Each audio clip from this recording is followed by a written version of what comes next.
City of destination గా Visakha smart సిటీగా తొలి అడుగును వేయనుంది. ప్రజలకు అందుబాటులోకి వచ్చిన తొలి స్మార్ట్ ప్రాజెక్టును సీఎం చంద్రబాబు నాయుడు ఈ రోజు ప్రారంభించనున్నారు.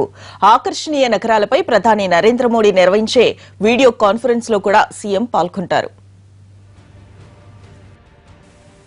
ఆకర్షణీయ నగరాల జాబితాలో చోటు సంపాదించుకున్న విశాఖపట్నం పౌరులకు స్మార్ట్ సేవలను అందించే దిశగా వడివడిగా అడుగులు వేస్తోంది.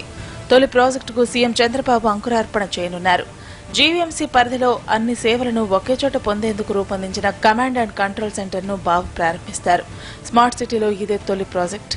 అందరికీ గృహవసతి కార్యక్రమంలో భాగంగా పెద్దజాలరిపేటలో నిర్మించనున్న పక్కా ఇళ్ల నిర్మాణ పథకానికి శ్రీకారం చుడతారు.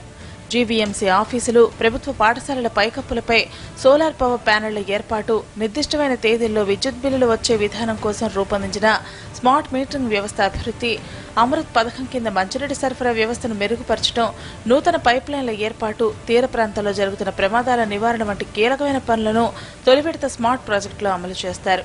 ఇప్పటికే స్మార్ట్ సిటీ పరిధిలో వైఫై సేవలు అందుబాటులో ఉన్నందున మిగిలిన 6 ప్రాజెక్టులపై ప్రభుత్వం దృష్టి పెట్టింది. ప్రత్యేక విమానంలో మధ్యాహ్నం 3:30కు సీఎం విశాఖకు చేరుకుంటారు. ఎయిర్పోర్ట్ నుంచి నేరుగా జీవీఎంసీ కార్యాలయానికి చేరుకుని అక్కడ స్మార్ట్ సిటీపై ఏర్పాటు చేసిన ఫోటో ఎగ్జిబిషన్ చూస్తారు. జీవీఎంసీలో ఈ కార్యాలయం, command control centre, video hall ను ప్రారంభిస్తారు. ఆ తర్వాత స్మార్ట్ సిటీస్ పై ప్రధానమంత్రి నరేంద్ర మోడీ నిర్వహించే వీడియో కాన్ఫరెన్స్ లో పాల్గొంటారు. జూలై 2న బీచ్ రోడ్లో రాత్రివేళ జరగనున్న బే మార్థన్ కార్యక్రమానికి సంబంధించిన ఏర్పాట్లపై అధికారులతో సమీక్ష జరుపుతారు. ఆ తర్వాత తూర్పు నౌకాదళ అధిపతితో భేటీ అవుతారు సీఎం.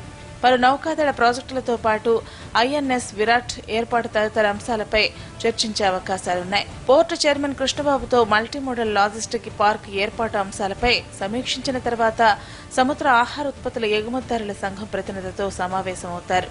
అనంతరం ప్రత్యేక విమానంలో విశాఖ నుంచి ఢిల్లీ బయలుదేరతారు. అక్కడి నుంచి చైనాకు వెళతారు చంద్రబాబు.